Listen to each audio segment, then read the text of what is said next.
Slay or nay, no in between for Skate Canada. Will we have a Devil Moose? That's what I'm interested in. Hello! Third event in the circuit, it will give the first tickets to the GP final. Skating Gods, we need at least one Canadian man to do crazily well from this lineup, as there is a skater with a very serious accusation trying to make a comeback. 3 Canadian men, 1 spot, and a dream of going clean. Ooh, that could be a chant. I need to bet for fellow YouTuber Roman Sadovsky. To his credit, he has gained a degree of consistency in the sense that he doesn't bomb the whole program after a mistake like in the days of old. Stefan Gogolev is coming back after almost 2 years out of the circuit due to injuries. His first 2 international outcomes this year have been a resounding success. At Nebelholm Trophy, he achieved his personal best of 255, 2 points above Sadovsky. Gogolev PR manager, get ready. My namesake Alexa Rakic lags behind with a 222 personal best from last year's Skate Canada. Fairly recently, he got a personal best in the short at Kinoshita Cup. But you know, men, they perform their best in the short and their worst in the free and vice versa. A back-to-backer, Tomoki Hiwatashi. Tomoki was brilliant in Cup of China. If he comes anywhere near as good as he was, he might get himself a medal. Selevko the oldest will try to outperform his brother in Canada, silver at Europeans 2024 with his best score of 256. Estonia only has 1 spot for the Olympics and it will be a brotherly battle. He's a great performer despite the tech issues he's prone to have.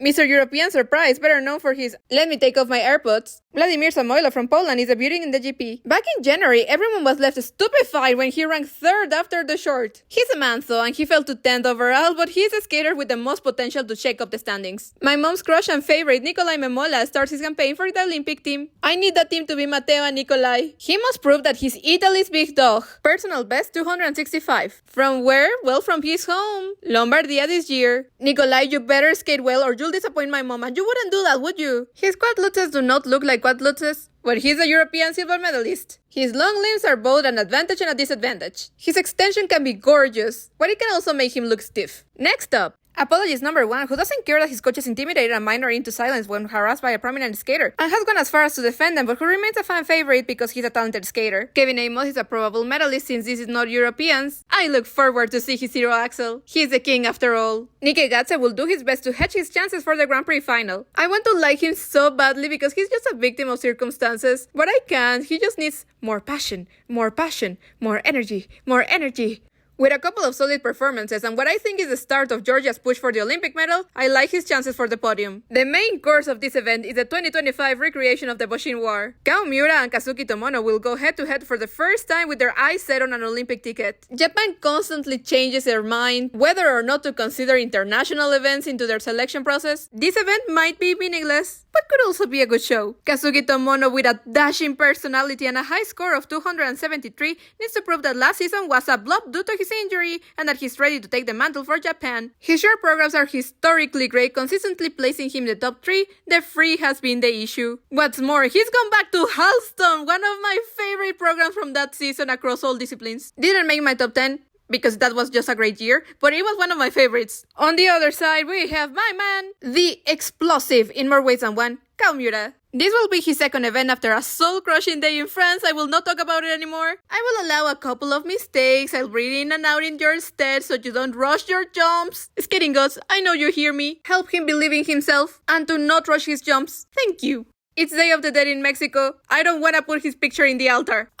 Go! Now my subtle joke does not work. I do love his Umbrellas program, but I love The Last Samurai even more because it was more original. Constantly changing your programs is not gonna fix the problem. I wanted to see The Last Samurai clean. Kao Miura's bestie, Ilia Manin, closes up the men's event. With a gold in France, a silver all but guarantees his spot in the final. He scored 321 2 weeks ago. Ilia, if you don't say goodbye to the voiceover, you'll be cursed. Please, it's the only thing that is stopping me from liking your free. He's gonna win anyway. Ah, Sweehan, you've made pairs 10 times more interesting. Canada has invited everyone in the midfield. Oksana Bulaimus and Tom Bouvard will make their first senior appearance in the GP. They started their partnership in April 2024 and were 4th in Junior Worlds, 20th at Boston. While on paper they are the weakest team with 179 as their personal best, their twist is majestic. They need better programs and more connection to the music. They are still a really new pair and might surprise us with quality elements. If they rank last, they might be the strongest last place finishers. The first of 3 Canadian pairs, Lori and Nasir, came very close to a podium in Finlandia's GP last year. They are highly unlikely to go to the Olympics. or surprise everyone in the GP and Canadian Nationals, but that rarely happens in pairs. The next two pairs are the definition of midfielders. Chetanina and Wozniak and Vaipanlo Digby, personal best of 185 and 183 respectively. Despite Chetanina and Wozniak having the higher score, they tend to make more mistakes, going as low as 155 in the last 2 seasons, whereas Vaipanlo and Digby stabilize themselves with low scores being around 170.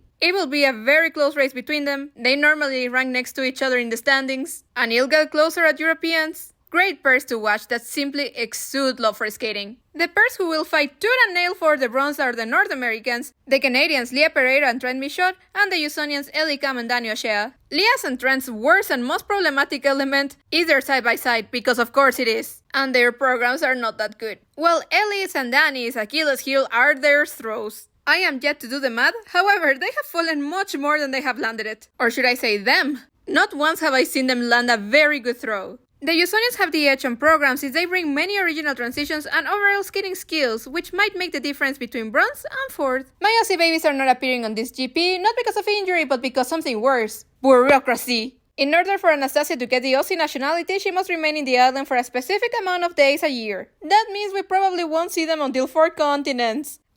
Just give me my Aussie babies! The fight for gold, and as we say in Mexico, el pan caliente, will be Diana Stellato, Maxime Deschamps, and Minerva Fabian Hasse and Nikita Volodin, aka Miniki! I love that nickname, it's so sweet! Diana and Maxime had a very bumpy free skating Grand Prix de France, so managing to hang on to the silver, that in my opinion should have been bronze. Regardless, a gold or silver will give them the boarding pass to Japan. I doubt they'll be skating under that much pressure.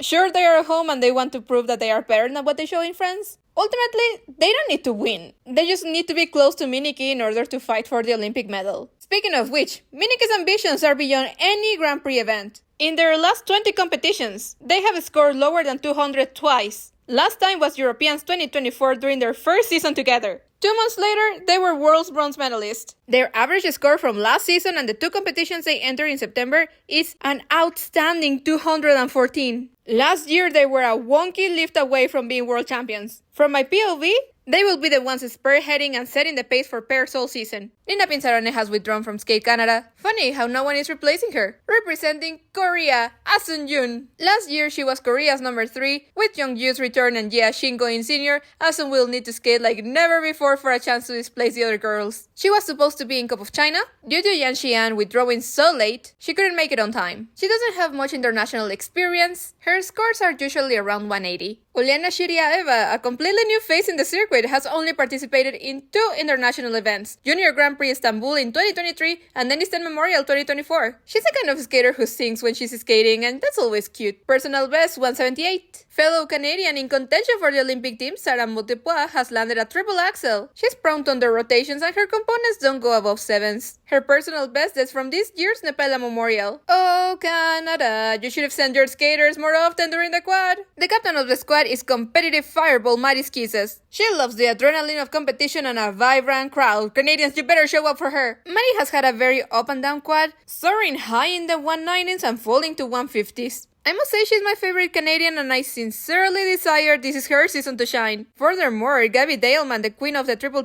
toe, is returning to competition. Maddie will have to protect her crown. The queen of originality, Laranaki Goldman, is still defending her title as the main Italian woman. She made waves last season during the GP by being 4th in a highly competitive NHK trophy and 3rd in Finlandia. The first Italian since Carolina Kostner did it. For a hot second, I believe she will become Queen of Europe. I'm only ranking her this low because I want to talk about Team US and Team Japan together. Hehe. My spidey sense is screaming she'll come 5th. I can't wait to see her progress in high quality. The 3 Usonians in contention for the 3rd spot, starting with beloved Brady Tanel. She's the weakest of the 3 tech-wise. I'd say components-wise as well, but the judges disagree. She came back to the spotlight with her silver in 4 continents and a score breaking the 200. Sarah Everhart, the consistency machine. Solid technique, no falls all season. In my opinion, she earned the spot for Worlds last year, although I understand why the Federation chose Isa Baby instead. If she's wrong on her interpretation, she might beat Isa Baby. Isabel Levito was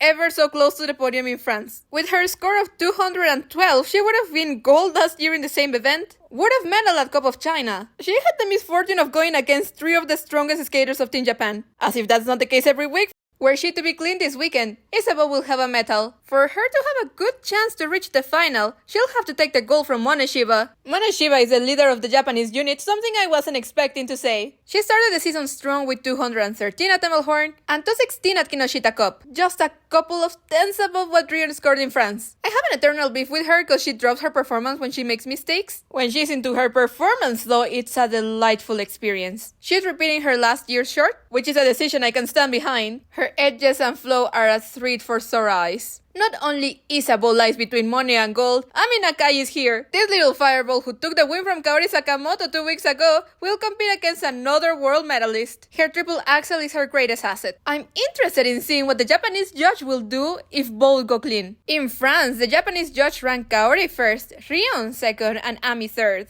Will a similar phenomenon take place here? Questions. Last but not least, my beloved Yuna Aoki. I learned of her existence 2 years ago, and now I cannot imagine FS without her. The most magical amongst magical skaters, an inner charm that brings tears to your eyes. Unless Mone, Isabeau, and Ami make mistakes, with her going perfect, the odds of her winning are pretty low. Whatever the result, enjoy her skating since she's planning to retire. If you have never seen her skate, I hope she casts a spell on you as she did me. Did I do the ranking backwards this time? Yes, I did. Who do you think will have the first tickets to the GP final? Comment below, like, subscribe, and ring the bell, and I will see you in my next video. Bye! Be honest, how are you doing in fantasy? Thank God I don't bet money.